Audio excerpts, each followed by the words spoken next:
¿Cómo estamos? Bienvenidos a un capítulo más, el número 5 de Plática al Gusto de la Costeña. Qué gusto estar aquí, ¿verdad, Ana Martorell, Lula Martín del Campo? ¡Qué gusto! Qué gusto, de verdad. Qué bonito nombre, Plática al Gusto. Y de eso se trata. Y fíjate tú que yo siempre me he preguntado, bueno, yo siempre me pregunto muchas cosas, pero entre ellas una en particular que es cómo los platos, o más bien, cómo las recetas se van convirtiendo en populares y luego entran en ese podium de tradicionales, porque recetas hay todas las que quieras, dependiendo la familia, dependiendo las culturas, las épocas, y cómo se va convirtiendo o cómo se alimenta el libro de la cocina tradicional. Yo cuando llegué a México me encontré un libro que ya tenía varias recetas, ¿no? Moles, tamales, pozoles, chiles rellenos, antojitos. Y era la pregunta esa de ¿por qué en México se quedaron en el libro de la cocina tradicional esas recetas y no otras, claro, ¿no? Es que al final yo que la gente es la que decide cuál es la que se queda. Porque se queda en tu corazón. Por usos y costumbres. El pueblo. Sí. El pueblo. Por eso son recetas populares. Claro. Claro. ¿No? Por usos y Qué costumbres. bonito. ¿Cuál es la más popular para ti en México? Pues son muchas, pero yo creo que la que puede ser de todos, casi todos los estados, son esos platos de cuchara. Por ejemplo, a mí me encanta el pozole. Claro. Tú eres de cuchara. Yo soy de cuchara. A mí me gusta. Yo, de hecho, una de las cosas que me ha pasado...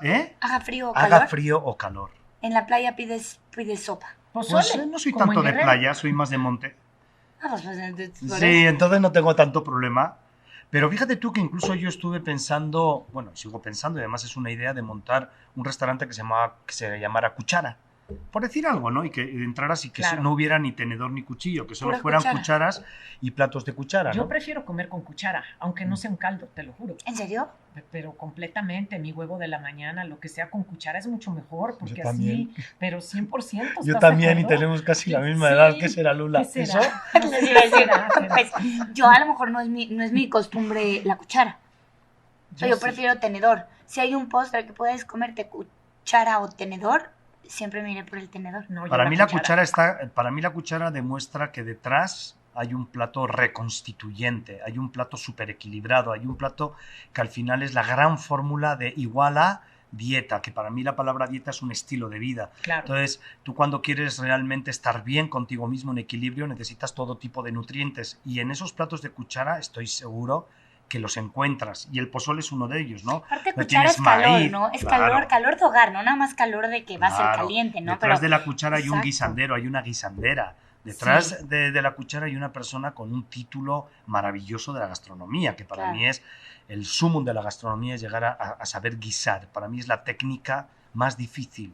¿Tú crees que guisar se aprende o guisar se nace sabiendo guisar? Yo creo que se aprende viendo la sensibilidad de otros como guisan, porque detrás de un guisandero hay una persona extremadamente sensible, una persona que se conecta, que su olfato lo va llevando como esa película de Ratatouille, ¿no? Que solamente por el olor te vas yendo y vas sazonando, y muchas veces te dicen ¿por qué son tan exactas las recetas de pastelería y no tanto las recetas saladas?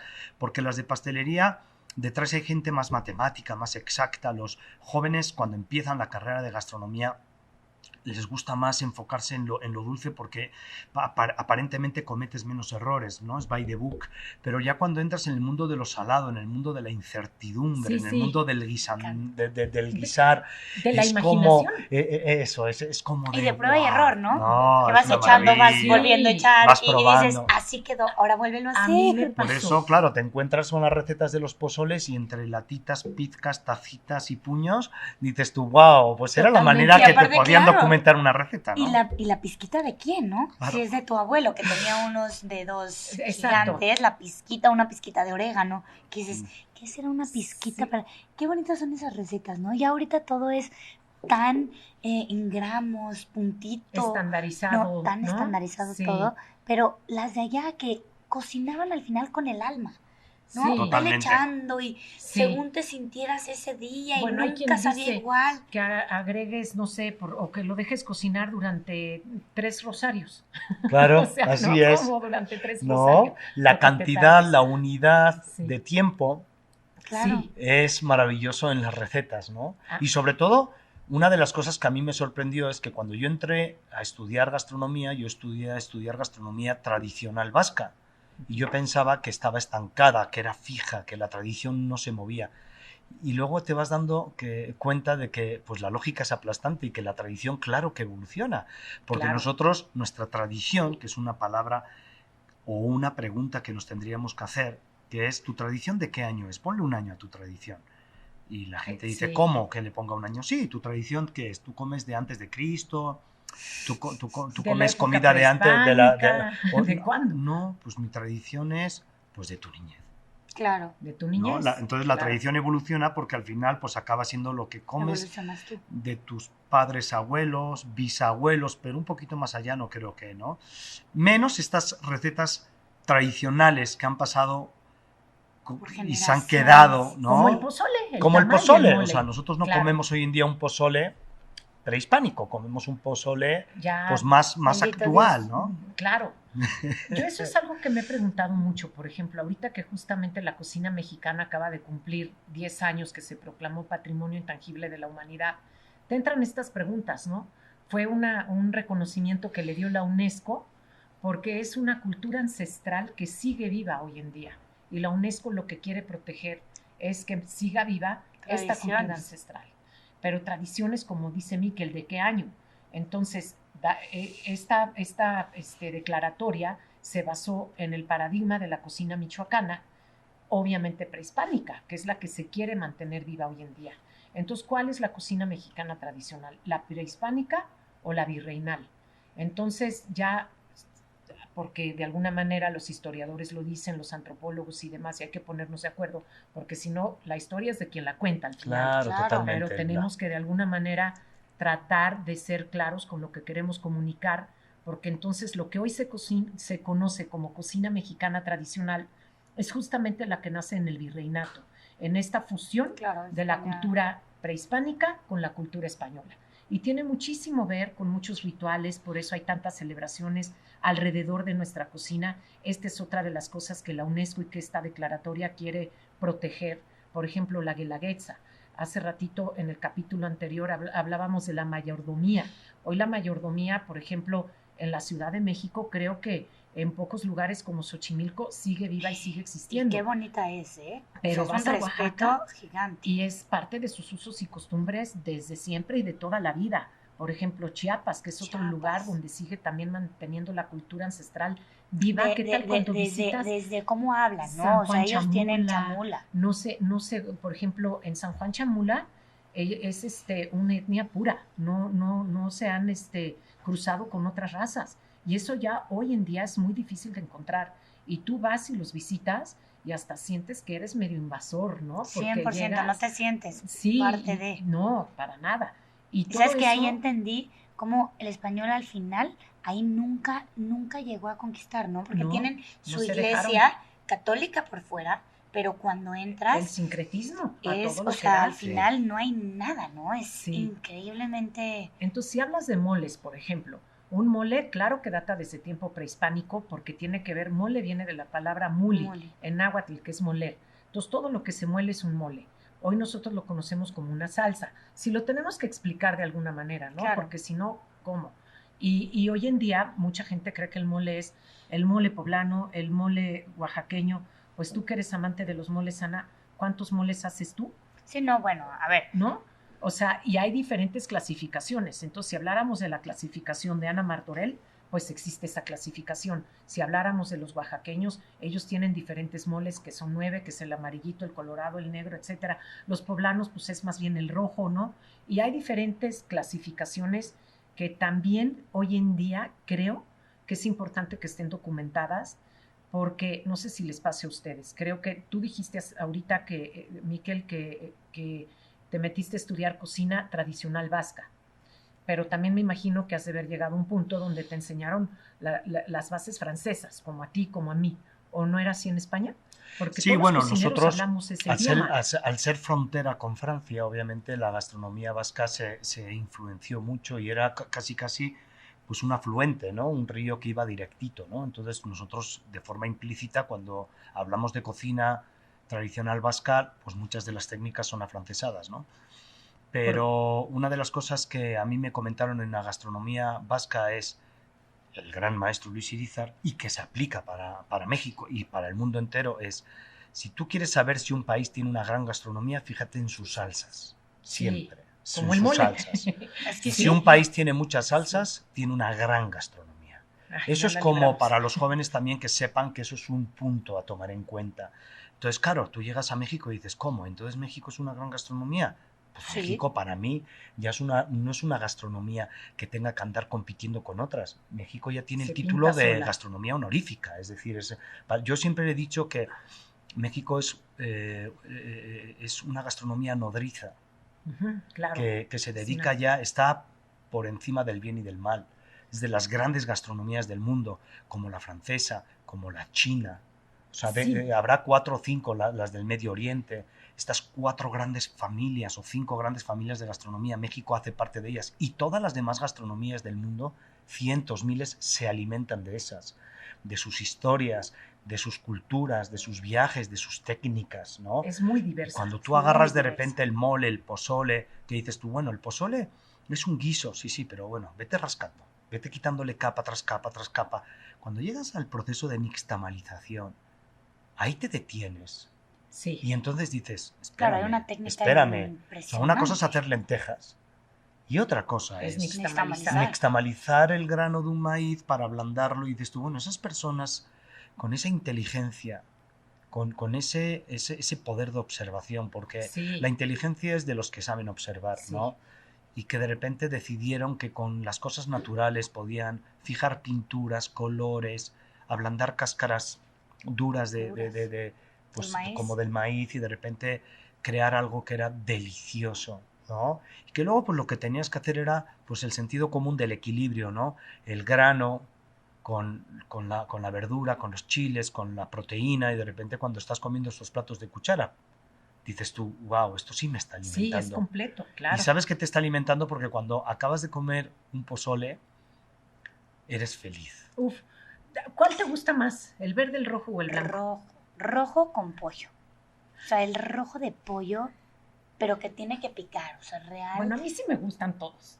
A ver, el que me des, ¿no? El que me des, pero el rojo creo que, y es lo que hablamos un poquito, rojo para mí es la tradición en casa de mis papás. Claro. Siempre había pozole rojo y el olor. En septiembre, ¿no? El 15 no fallaba y era un pozole que ya no podías después ni hablar por el picante de, ¿no? Entonces, rojo, o sea, y orégano, su rábano, es todo el proceso, sí, su lechuga, claro. Y desde que lo ves, y como dices, ¿de quién es la tradición, no? A lo mejor no es el tradicional típico, no es el del prehispánico, a lo mejor ni el de la colonia, es mi pozole tradicional, claro. ¿no? El tradicional, ¿qué es lo que dices? Yo entiendo, cómo tenemos que al final cuidar esta tradición, no irnos por la tangente, porque al final es lo que nos ha llevado hoy a ser patrimonio. Pero ¿hasta dónde llega lo tradicional?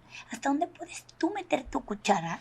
Y hasta dónde debes de respetar el no meterla, ¿no? Y ahí es cuando empezamos todos con esta falta de identidad o de identificarte al 100% con un platillo como es el pozole, como es el mole. Para mí el mole es algo especial, pero si te vas al prehispánico, que dices, pues nada más chiles, ¿no? Moler, y a lo que es después de la colonia, que te traen el cerdo con la manteca, pues no es lo mismo. Pero hay un tema, yo creo que la gastronomía mexicana se resume en eso, que hay una columna vertebral que te marca una guía, que es como el camino a seguir, pero luego hay otra cosa que se le suma, que es la libertad suficiente para que haya una receta por familia.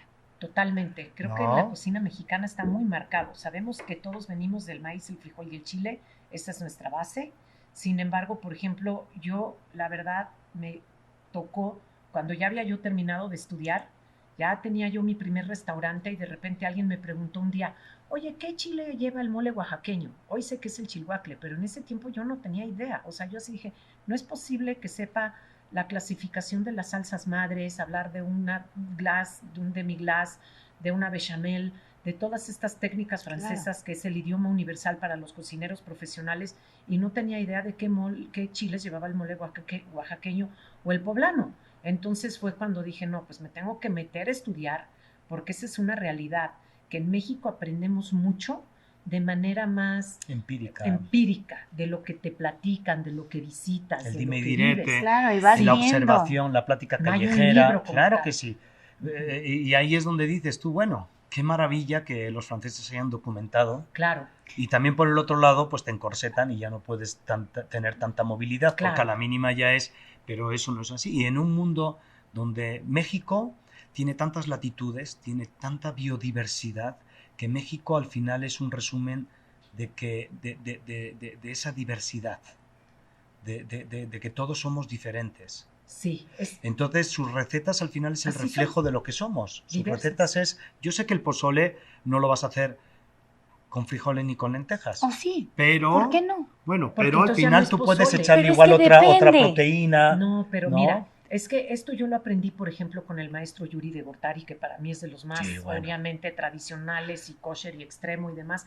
Y así tiene que ser, porque si no existe el extremo, va a llegar un momento en que se va a olvidar lo que es. ¿Sí me explico? Entonces, caemos en lo que tú estás diciendo.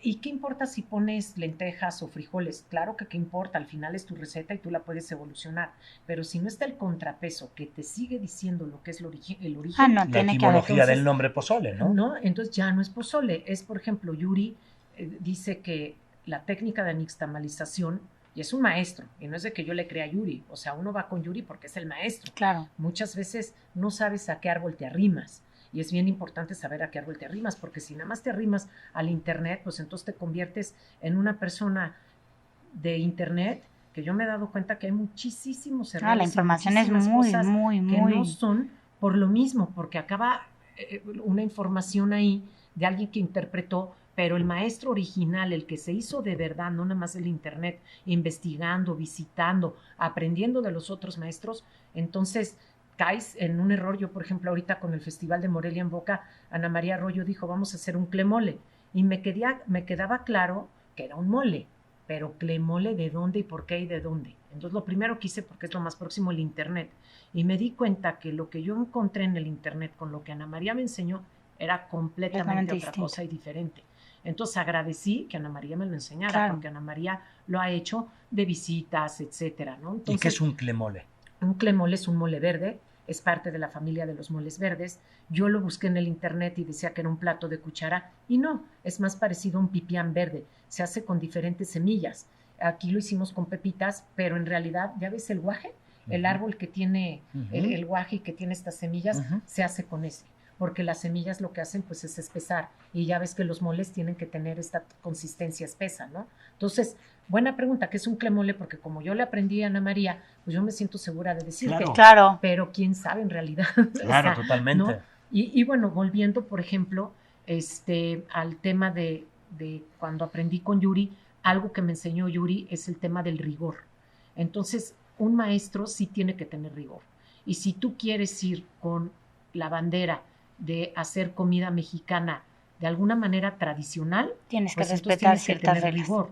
Si tú haces la comida mexicana actual como la que Ana hace y quiere meter a su pozole lentejas y frijoles, yo la verdad no le llamaría pozole, porque a mí me parece un sacrilegio que a un pozole le llames pozole si le pones lentejas y frijoles.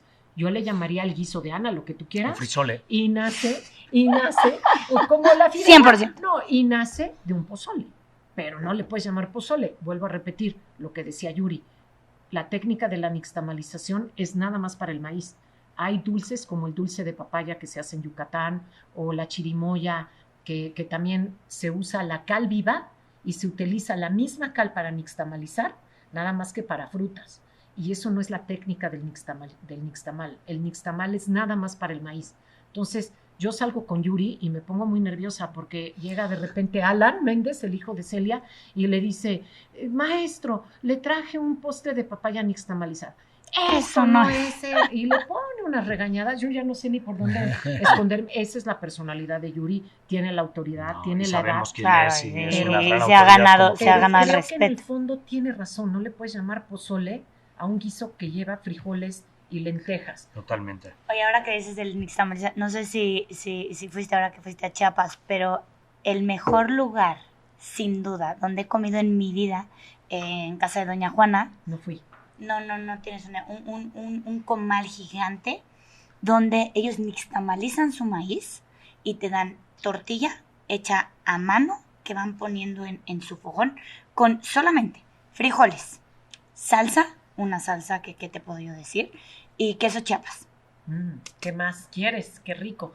Te sientas alrededor, hay sillitas alrededor del fogón, te vas sentando y te va aventando tortillas y órale, péscalas. No, totalmente.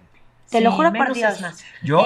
No, Lula, pero te lo digo, salí de ahí y tienen ahí los maíces ya remojándonos, todo el proceso del nixtamal, que dices, sí, o sea, para poder querer tu gastronomía tienes que primero entenderla, tienes que ir al origen, vivirla y en base conectado a eso y conectarte. Por eso hay que tener mucho cuidado que a un pozole con frijoles y lentejas no le mandes pozole, porque si de repente llega un niño y come pozole por primera vez, te voy a decir que es con frijoles y lleva frijoles. Bueno, mi pozole no lleva frijoles. No, estoy poniendo un ejemplo porque hablemos de cómo cada quien hace sus cosas, ¿no? No, totalmente. Yo, creo que hay bases. Por ejemplo, un pozole para mí siempre tiene que llevar maíz cacahuacintle. Independientemente si es verde, rojo, blanco, de pollo, de cerdo.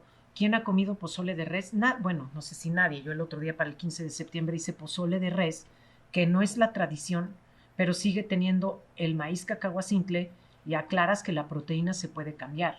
Esas son los cambios que en mi punto de vista puedes de alguna manera hacer sin hacer un sacrilegio y que siga siendo pozole. Totalmente, informarte bien y también ver que cada gastronomía del mundo pues se caracteriza, tiene un sello de origen, ¿no?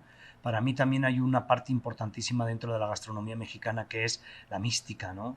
Yo cuando de repente veo cómo hay culturas que pueden llegar a producir esa parte además de dualidad entre parece que es pagano y católico, y te vas a la parte más del sudeste y te dicen, bueno, nosotros cocinamos solo los hombres, ¿no? En ciertas épocas dentro de la tierra, ¿no? Y hacemos estos tamales como envueltos en hoja de plátano, como los mulbik pollo, no sé si esté diciéndolo bien y tal. De temporada. Y yo me acuerdo que una vez de repente es, oye, ¿por qué vosotros los hombres y las mujeres no les dejáis? No, si aquí no cocina el hombre, aquí cocina la mujer, la tierra. Sí, claro. Y entonces dices tú, wow, o sea, han entendido una cosa que va mucho más allá, están conectados con la Pachamama, están conectados con la mamá universal, con la tierra, que es todavía la que protege. Por eso a mí siempre también a los jóvenes me gusta decirles, acuérdate que en el camino de la gastronomía que hagas, la gastronomía te va a hacer mucho más a ti que tú a ella. Totalmente. Te va a esculpir mucho más a ti 100%. Que tú a ella, porque muchas veces el egocentrismo, la egolatría del cocinero hace de, no, yo construyo la gastronomía. Bueno, no te equivoques. Igual quédate tranquilito, siéntate y observa que igual ella te está haciendo mucho más. ¿Sabes qué, Lula? 100%. Que decía de las técnicas, las vas a agarrar. Vas a agarrar la técnica francesa, pero en el camino vas a descubrir técnicas que no te enseñaron, ¿no? Ejemplo, y que son las que te van a hacer grandes, o vas a hacer clic.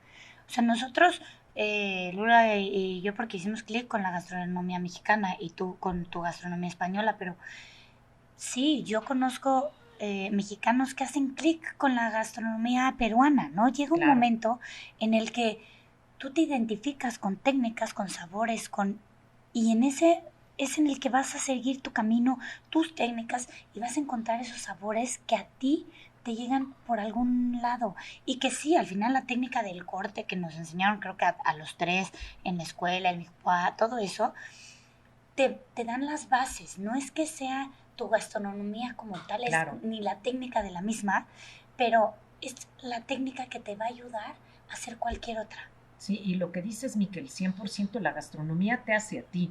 Claro. Porque así como lo que nos acabas de platicar de quién era doña Juana, sí, en Chiapas, ¿no? Tú observándola ya aprendiste una manera sencilla, original, o sea, que viene de origen, de cómo presentar la gastronomía mexicana de una manera más sencilla sin tener que, ¿no? Porque luego tanta fusión es confusión. Y por eso digo yo, está bien, nada más que hay que aclarar que esto no es lo tradicional. Nada más. O sea, sí, Ana hace cocina mexicana, pero no yo es tradicional. No te veo nada tradicional. No, yo no soy tradicional. Nada tradicional. Sí, por eso hay gastronomías que tienen, como la francesa, mucha matemática, ¿no? Y sabes que detrás de la matemática hay un éxito asegurado, o sea, el hojaldre perfecto, ¿no? Porque sí hubo una época que para un poquito construir la gastronomía francesa había un tema, no sé si antes dije la mexicana, pero me refería a la francesa, ¿no? La francesa se construyó bajo muchas definiciones, una de ellas era la perfección, sí, ¿no? Yo creo que la mexicana es una cocina del alma. 100%, o sea, yo por ejemplo, yo me encuentro a mí misma cuando estoy picando una cebolla, que ya se me olvidó la técnica que me enseñaron en la escuela, y créeme que en la escuela qué tal era cuando llegabas y no picabas la cebolla como te enseñaban. A mí no me parece práctico como me enseñaron en la escuela. Yo la rebano, la pico de otra manera, así es como me gusta, así es como me entiendo con la cebolla, y de repente cuando me volvieron a llamar para dar clases en el SDAI de técnicas culinarias, tuve que volver a retomar y yo temblaba, no me sentía segura porque llevo años cocinando cocina mexicana, que me gusta más apegarme a lo tradicional. Claro. Yo tampoco creo que hago comida mexicana tradicional, pero sí me gusta en lo que hago tratar de respetar el origen para poderlo seguir transmitiendo, porque también tenemos una gran responsabilidad. Somos de alguna manera cocineros que ya tenemos una trayectoria, que nos voltean a ver y que tenemos esa responsabilidad de saber comunicar las cosas de una manera para que sigan evolucionando y que no se queden, no sé, o sea, se vale hacer una pizza de cochinita pibil, ¿sí me explico? Pero no es cocina mexicana tradicional, claro, aunque la cochinita pibil es lo más tradicional que existe, claro, ¿sí me explico? Pero hay que comunicarlo bien. Entonces, sí, porque hay un tema que se llama globalización y otro que se llama localización, ¿no? O sea, una cosa es la cocina más global y otra cosa es que tú de repente digas, me regreso al barrio, me regreso, claro, a la zona, a lo local, sí, ¿no? Al marchante, ¿no? Eso yo creo, exacto, que, ¿no? Exacto, totalmente. Por ejemplo, los tamales a mí me impactan porque son un alimento, bueno, más bien un platillo, porque sí es un platillo, que sigue vivo hoy en día desde la época prehispánica, pero en todos, o sea, a donde vayas de nuestro país. Aparte, gran alimentación. No, a donde es una comida completa. País, hay tamales y son callejeros la mayoría de las veces, también son dignos obviamente de estar en una mesa. Creo que ya se los he platicado antes, pero tradicionalmente, cuando no existía la manteca, antes de que llegaran los españoles, los tamales se hacían sin la manteca, y cuando le agregan la manteca al tamal, no fue por una cuestión de sabor, fue por una cuestión de cultura, de ceremonia, porque cuando te evangelizaban, al tamal le metían la manteca y era un símbolo de evangelización. Y tradicionalmente en las primeras comuniones y en los bautizos se acostumbra a dar tamales. A lo mejor nosotros ya no lo hacemos, pero por eso vuelvo a repetir, es importante saber el origen y entender para que se pueda seguir transmitiendo. Porque hoy en día un tamal es tan común y tan tradicional a la vez que lo das por hecho. Pero si entiendes... que al final no seguimos con esas, o sea, ¿en qué momento cambian las costumbres, no? Hoy te hablan de tamales y rápidamente te vas al 2 de febrero. Sí, a la Candelaria. No, o sea, a la Candelaria, rápido. ¿Qué dices? Sí. O sea, a ver, un tamalito. No, espérate, todavía no es 2 de febrero. No, pero está en la calle, Ana. No, yo sé, pero, o sea, vas cambiando tradiciones. Por estilo de vida. O sea, por eso vuelvo a lo mismo. O sea, un tamal, todos me imagino que hemos visitado alguna vez. Todos, una guajolota, ¿quién nos ha echado? Era lo que iba. El mercado, ¿cómo se dice? La nueva viga. Cuando vas a la viga y quieres ir con el pescadero y entonces te levantas a las 2:30 de la mañana para estar a las 3:30 ahí o a las 3. Ya no sabes si fue de noche, de día, si tienes hambre, no. Y ya regresas con tu pescado, con tus cosas. Son las 5 o 6 de la mañana y te encuentras una guajolota en la calle, una torta de tamal, y te sabe a gloria. Yo ahí fue cuando las probé por primera vez, porque... ¿Te has echado una guajolota? Sí, por supuesto. Yo así fue mi primer encuentro. A mí me gusta de todo y me he encontrado además luego en el mundo con cosas que no son tan agradables, ¿no? En México no hay nada que me haya desagradado. Siempre he comido delicioso.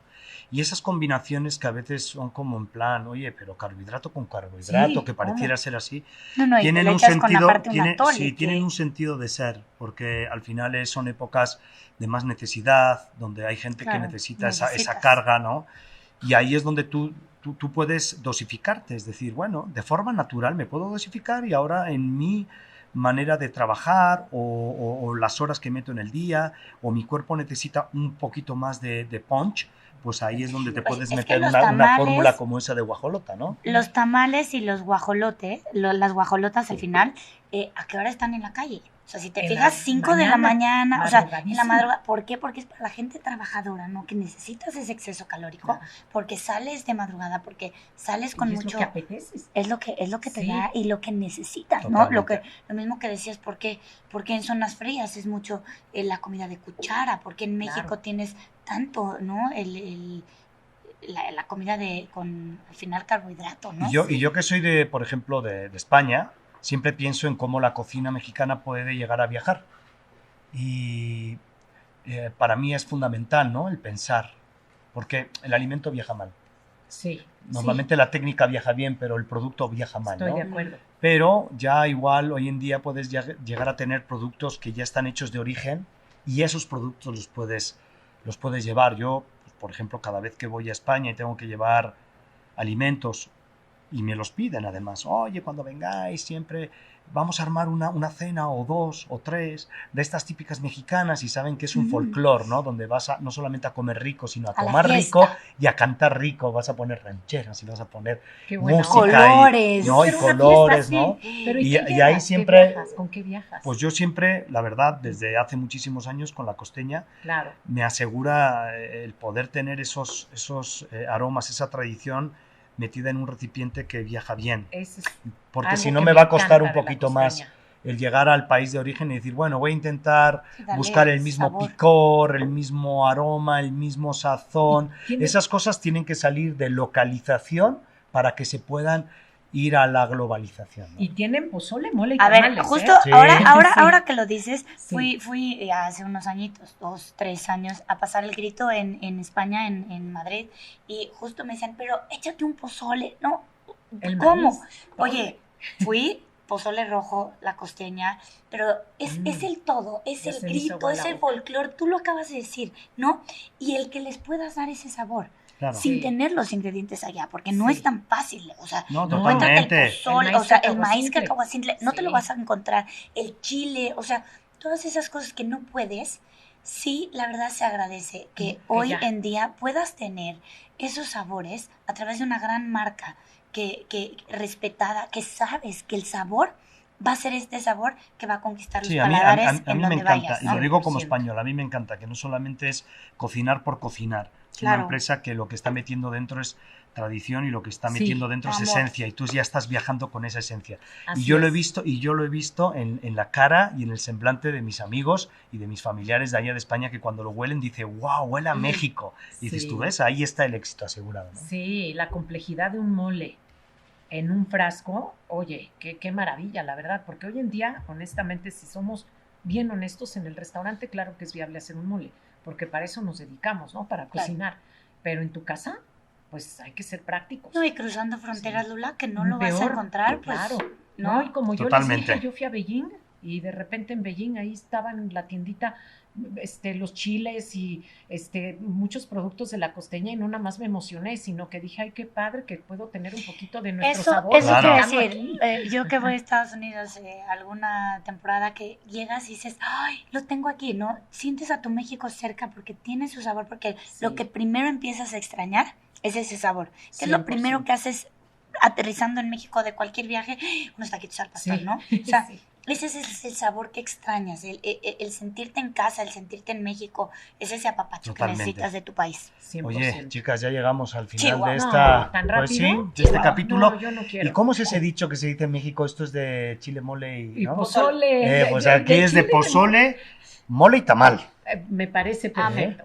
Qué mejor, pues qué delicia. A ver, tenido otra plática al gusto con ustedes. Ojalá tengamos, bueno, nos vamos a ir Nos vamos a la siguiente plática para seguir hablando de la gastronomía, de lo que nos gusta. Me encanta. Y mientras, pues agradecer a todos los que nos han escuchado y un abrazo muy fuerte desde aquí. Y que viva México. Que viva México. Sí, señor.